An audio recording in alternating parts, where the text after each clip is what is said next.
Skandal me inteligjencën artificiale. Shkurte Feyza shpërthen pas përdorimit të fytyrës së saj në reklama të rreme. Kjo është e rrezikshme. Një tjetër rast shqetësues ka dalë në pa në rrjetet sociale, ku kësaj here viktime është bërë këngëtarja e njohur Shkurte Feyza. Pa dijenin dhe pa lejen e saj, fytyra e artistes është përdorur në reklama të gjeneruara me inteligjencë artificiale, duke krijuar një përmbajtje të rreme që ka mashtruar shumë njerëz.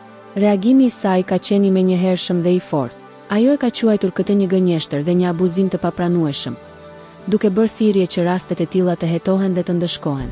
Ky fenomen po përhapet me shpejtësi, duke treguar anën e errët të teknologjisë moderne. Inteligjenca artificiale mund të përdoret për gjëra pozitive, si krijimi i artit, ndihma në media apo zhvillimi i projekteve inovative.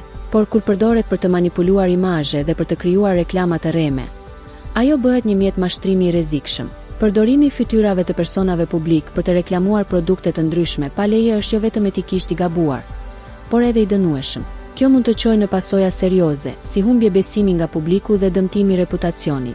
Rasti i fundit tregon qartë se kufiri mes teknologjisë dhe abuzimit po bëhet gjithnjë më i hollë. Dhe pa masa të forta, raste të tilla mund të shtohen edhe më shumë.